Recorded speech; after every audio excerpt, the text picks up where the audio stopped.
Too many writers treat mythical creatures like items from a catalog. Grab a beast, drop it in a scene, and pray for a quick spike of danger. But that random encounter can completely stall your plot. So to fix this, let me show you 10 forgotten monsters perfectly designed to expose your hero's hidden flaws and rescue your pacing. Now, random encounters completely miss the mechanical purpose of conflict. If a protagonist stumbles across a manticore while traveling to the next town, the smartest tactical option is to simply run away. And the second that option exists, the fight starts to feel optional, which means the tension is gone. Watching a hero stubbornly fight a beast they could easily bypass just makes them look foolish. The tension evaporates the moment the reader realizes the protagonist is only fighting because the author forced them to. And that's where the Draugr becomes useful. In Norse tradition, a Draugr is deeply rooted in the concept of property.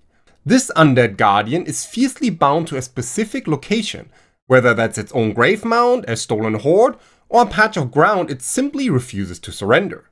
That geographic limitation means that it will never hunt you across the map. You have to actively choose to trespass on their domain. As a result, the encounter stops being a random obstacle and becomes a genuine cost-benefit analysis playing out in real time. Does the price justify the danger? Is the relic worth crossing whatever this thing is? That's a tactical, emotional, and thematic question all compressed into a single narrative moment, and none of it requires extra setup or an exposition dump to work, because the Draugr's nature does the heavy lifting for you.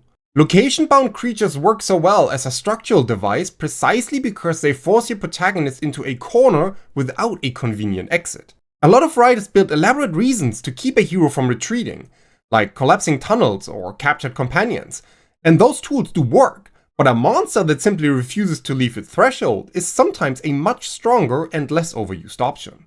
The fight ultimately happens because the character actively chooses to cross the threshold, not because the author needed something to happen to spice things up. Your protagonist might spend the entire approach agonizing over the impending confrontation. Cowardice, greed, loyalty, pride, whatever flaw or virtue your hero carries gets dragged into the open the second they choose to step onto that ground.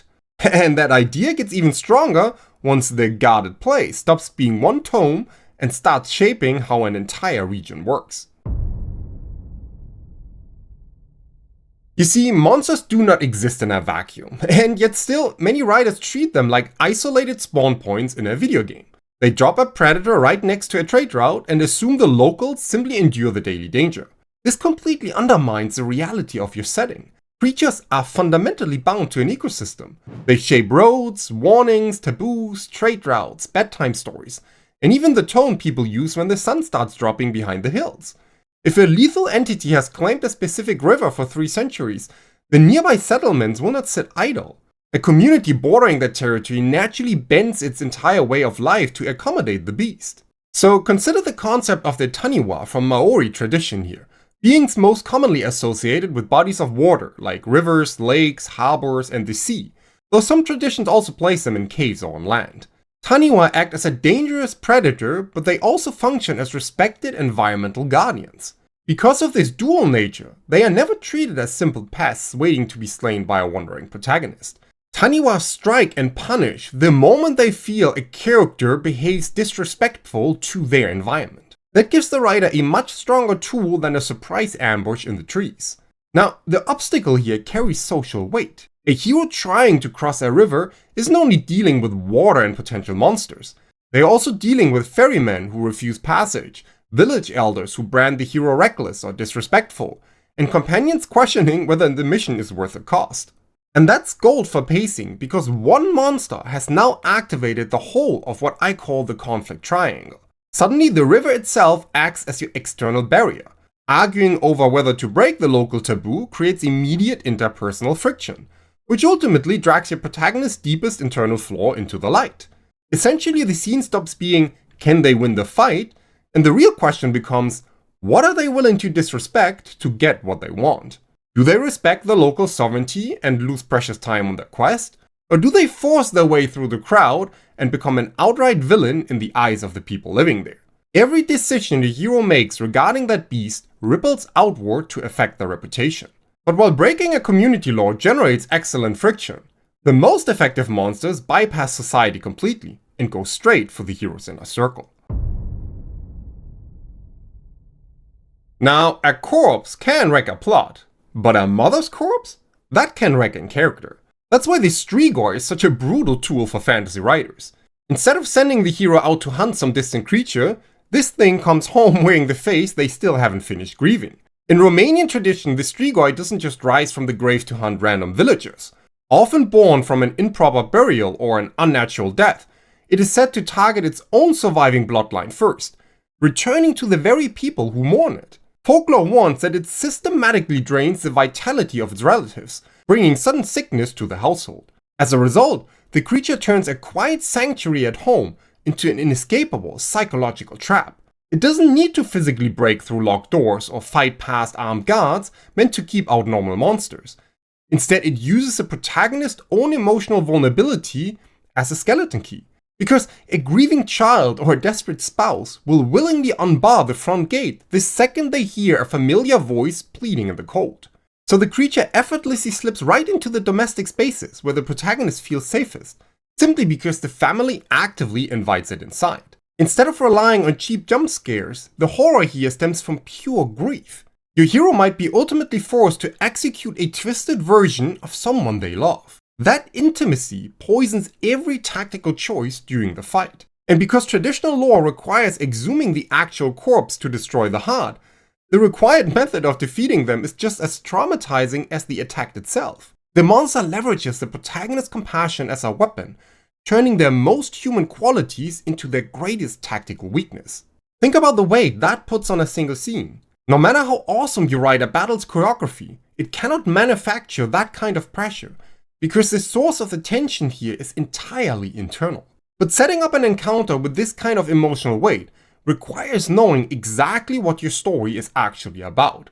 If you struggle to pin down that emotional core, I built a free fantasy story compass that helps you define your story's exact promise and logline in a single sitting. You can find out more via the link in the description below. With that said, next let's look at monster number 4, a creature that many characters actually want to keep for themselves. Now, deadly monsters aren't the only problem your hero might face. Sometimes the worst creature in a fantasy novel is the one helping. Take the Aidvaras from Lithuanian mythology. This spirit attaches itself to a household like a familiar and starts bringing gifts, food, grain, coins, and other goods. At first glance, stumbling across this spirit feels like a miracle for a desperate protagonist. And that's exactly where the trap is hidden. Imagine a penniless rogue hiding out in a slum, suddenly waking up to find fresh bread and gold coins sitting right on their table. The immediate physical threat for the rogue is zero. There are no ambushes in the dark, no fangs to dodge. The tension here works entirely through psychological pressure. What you need to know is that the Aidvaras doesn't magically conjure that wealth out of thin air. In many Lithuanian folklore accounts, it brings goods or wealth to a household, often by stealing them from the immediate people nearby. So that sudden influx of goods slowly makes your protagonist complicit in a string of local crimes, which means the magical advantage rapidly morphs into an escalating liability. Local merchants inevitably start noticing missing inventory. Neighbors might begin whispering about the bizarre luck of your protagonist. And city guards start asking pointed questions about how a starving traveler is suddenly buying premium gear at the market. By introducing a trickster spirit that complicates the plot without throwing a single punch, you completely subvert the standard pet trope. The danger shifts from a physical brawl into a suffocating web of social complicity. Your hero cannot simply stab their way out of this scenario. They have to actively decide whether to abandon the lucrative friend or double down and desperately hide the evidence. A character's greed immediately goes to war with their self-preservation here. Every single day they keep the creature, the invisible noose pulls a little tighter. And while using a monster to generate social suspicion works brilliantly, you can push that paranoia even further by abandoning the idea that a monster needs to be seen at all. Now, I, like many others, do like big monsters. But bigger monsters do not automatically equal bigger stakes. Yet the natural instinct, once a threat has been introduced, is to often make the next one simply larger. On the surface, this logic feels sound. After all, escalation keeps readers engaged. So a wolf becomes a wyvern becomes a dragon, and the dragon becomes something that swallows cities whole. But this arms race of scale has a ceiling, and many writers hit it faster than they expect. Because once every creature is catastrophic, none of them are. And the true casualty here is your reader's suspension of disbelief. Instead of always inflating the size of the threat to create dread, sometimes the smartest narrative move is to shrink it. This is exactly where the Atsi comes in handy, a creature from the folklore of the Eve people of West Africa. In its natural state, the Atsi takes the form of a firefly, but it doesn't just represent a glowing insect. According to tradition, this entity is a vampiric spirit that feeds on the sleeping. Often it specifically targets the most vulnerable members of a household. Using its tiny shape, the creature drifts through any boundaries undetected, slipping through cracked shutters and gaps in the thatch to bypass every guard your hero posted before bed. Drinking its fill in the dark, the spirit leaves strange sicknesses and sudden exhaustion in its wake. Only once it has successfully infiltrated a home, or if someone actually manages to capture it, does it shift into human form. Now, consider for a moment what that does to the tone of a scene. At that point, the problem is no longer a battle with clear stakes, because suddenly the story becomes a paranoid thriller. Your protagonist cannot trust their secure perimeter because the perimeter was never actually a defense. The locked door, the posted watch, the fortified camp, every safety measure they relied on becomes functionally useless, and they may not even know it yet. That shift in awareness is where true tension lives. A stealthy threat forces your hero into a psychological corner, testing their paranoia instead of their sword arm. And once you realize a monster doesn't always need to be a physical brawler, you can start using them to actively manipulate the pacing of your story. Pacing rarely collapses because a story moves too slowly. More often, it collapses because the protagonist has no reason to move at all. You see, there's a massive difference between a character actually reacting to pressure and one who's just sitting around waiting for the next plot beat to arrive. And honestly, the Banshee is one of the cleanest tools to fix this exact problem. Now, thanks to many video games, Banshees have been reduced to sonic blasting monsters that must be slain. But let's look at the folklore for a moment, because here the Banshee actually operates strictly as a herald of death. Her entire function is to appear outside a family's home and wail, a sound described as somewhere between grief and warning. With this wail, it announces that death is coming for someone beneath that roof. The specificity of that tradition is what makes her so useful as a narrative device. If a pack of wolves surrounds a cabin, the characters know exactly what they are facing. They grab their bows, shoot the wolves, and go right back to sleep. But an omen changes the entire dynamic of the scene. Because here's the thing, the Banshee doesn't tell you who is about to die. She just tells you that someone will. And that ambiguity is where your story gets genuinely interesting. It makes the illusion of safety vanish entirely, and your characters can no longer sit around a fire comfortably discussing their plans. The arrival of the omen violently forces your protagonist out of a passive state, which means tension immediately skyrockets because the characters have to figure out who the intended target even is. A single appearance of the Banshee has started an invisible clock ticking loudly in the background. And the reaction to the omen might be different depending on who received it. One household that hears the warning might run. Now fear drives the plot and every relationship gets strained by panic, blame, and the question of what gets left behind. Another household might bar the doors and prepare for an attack. That pushes the story into siege mode, where buried tensions might arise with the sense of approaching doom. Or the protagonist might go hunting for the source of the threat before it arrives. That choice creates pursuit, urgency, and a strong handoff into the next sequence. Notice that all three of those options share movement, consequence, and a hard commitment. So the takeaway here is that introducing the absolute certainty of doom completely strips away your hero's ability to procrastinate. Characters are forced to act before they are ready, and their specific reaction to that wail reveals exactly who they are under terrifying pressure. An omen essentially acts as a pacing alarm, ensuring your narrative engine never stalls. But pace alone is rarely enough, because the best encounters don't just push the plot forward, they pressure the beliefs underneath it. Most action sequences in early fantasy drafts are usually very hollow. A terrifying creature kicks down the tavern door, swords get drawn, blood spills across the floorboards. And yet, despite all the physical chaos, the philosophical core of the novel simply pauses until the violence is over. The hero inevitably slays the beast, and yet they come out the encounter with the exact same beliefs, the exact same blind spots, and the exact same moral comfort they had going in. That kind of scene gives the plot motion without giving the story meaning. And this is one of the most common structural failures hiding inside otherwise solid fantasy drafts. The action sequence feel completely divorced from whatever thematic questions the novel is actually wrestling with. A writer can spend 50 pages asking, is power worth the cost of your humanity?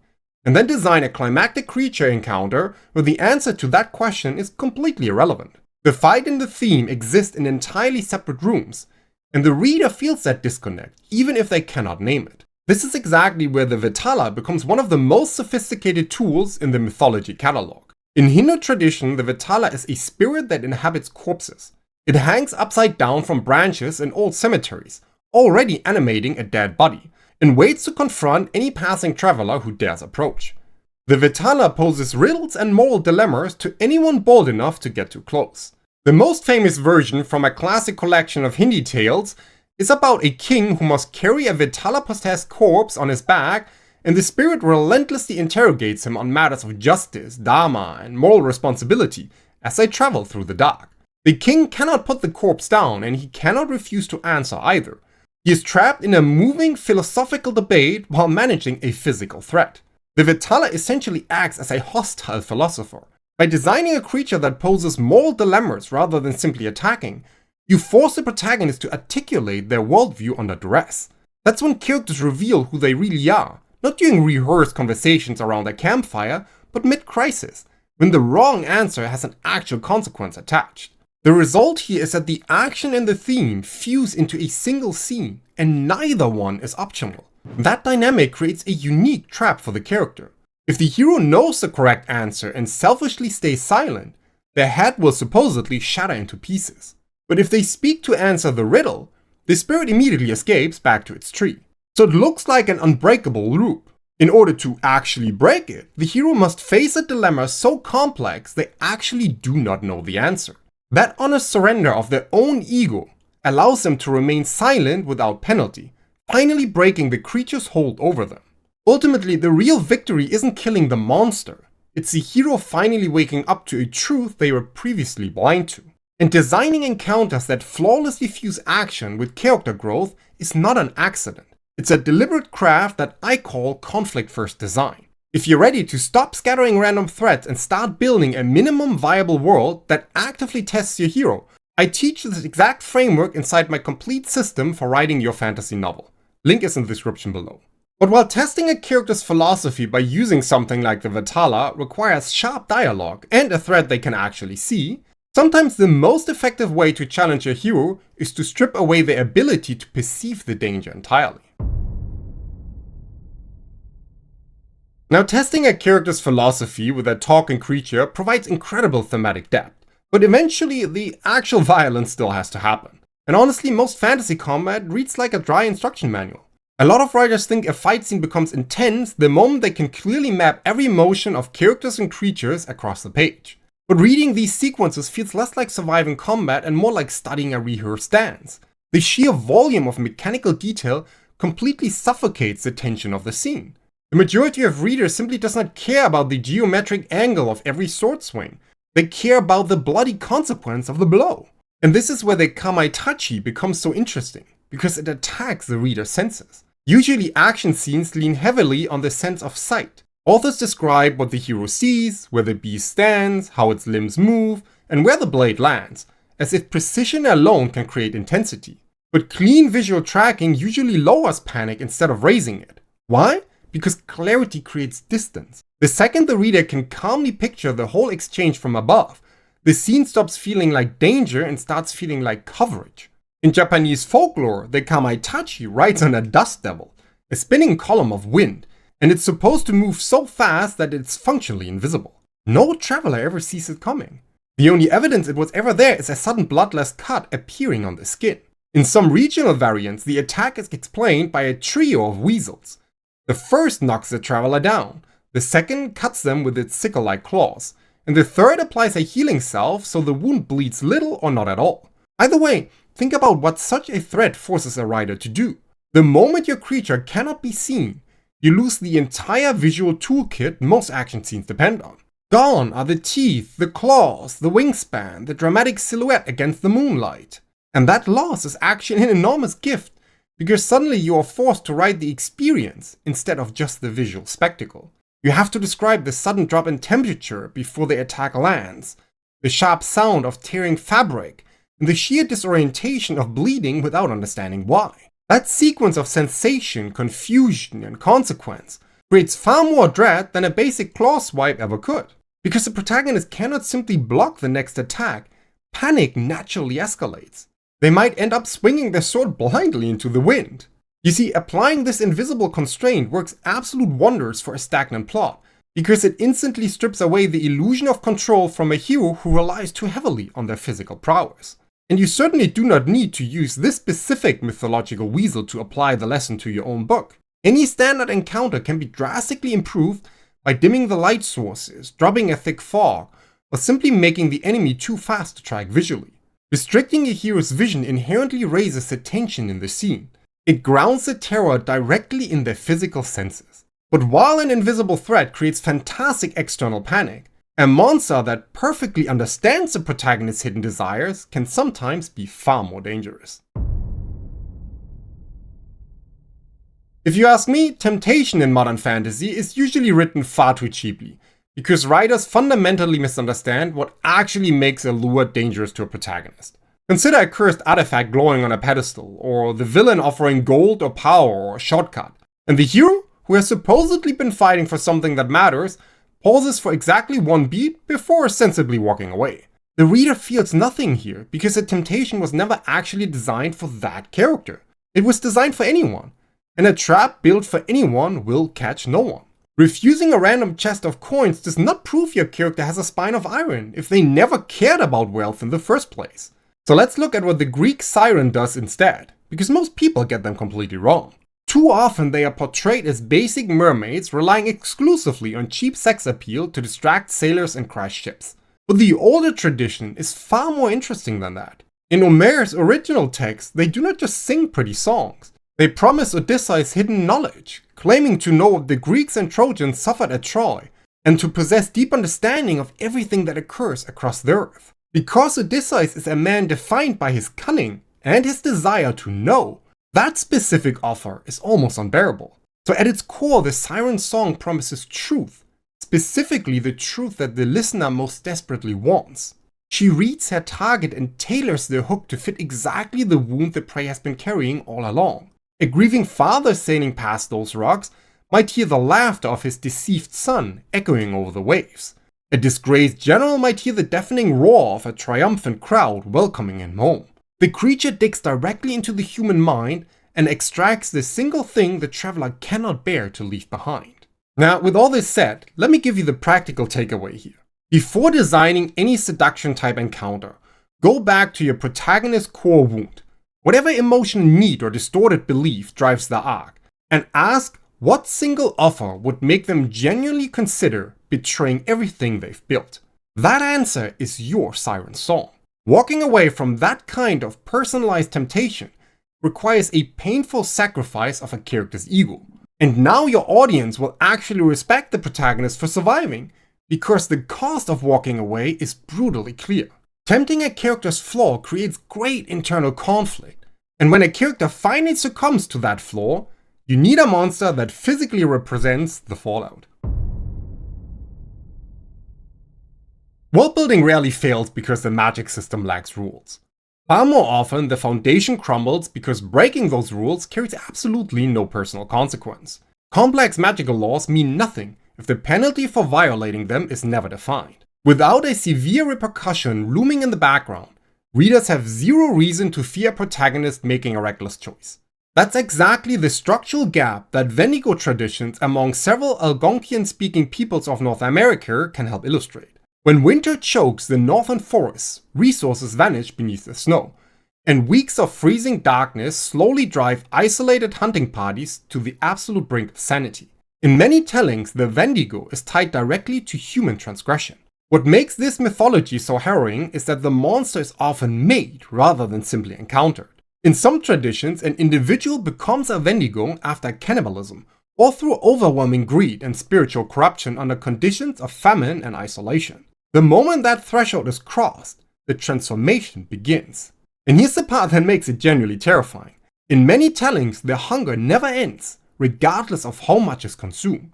Some accounts even include the body growing proportionally with every meal, as the reason for why the Wendigo can never consume enough to feel satisfied. So crossing the moral line doesn't just create a monster, it locks the person inside a form designed to keep them suffering for it endlessly. The mechanical genius of this tradition is that the monster is entirely a product of human failing. Because someone in the immediate vicinity had to make a horrific decision for the danger to exist at all, the true horror stems from knowing the beast hunting you used to be a neighbor, a friend, a lost traveler, or a desperate family member. Applying this exact blueprint dramatically solves the issue of consequence in your drafting process. Many aspiring writers struggle to make their worlds feel dangerous because the cost of using power remains vaguely defined. Perhaps a character gets a little tired after casting a restricted spell, or maybe they suffer a minor headache. Those tiny inconveniences do absolutely nothing to raise the emotional stakes of a narrative. Readers intuitively know that a headache will never stop a determined hero. But tying a physical mutation to a specific ethical failure instantly forces your protagonist to reckon with their actions. Every time the character considers taking a selfish shortcut, the evidence of what happens to those who fail stands right in front of them. The beasts haunting your setting suddenly serve as walking cautionary tales. They represent the horrifying aftermath of people who lack the discipline your hero is currently fighting to maintain. Once a creature is built to challenge a particular protagonist in a particular world for a particular reason, the encounter stops feeling random and becomes actually genuine tension. But even a perfect monster cannot save a scene that dies the moment the fight ends. To ensure your encounters carry real weight, the world itself must be designed as an ecosystem with an authentic soul as well. That's exactly why in this next video I break down 7 rare mythologies to supercharge your world building.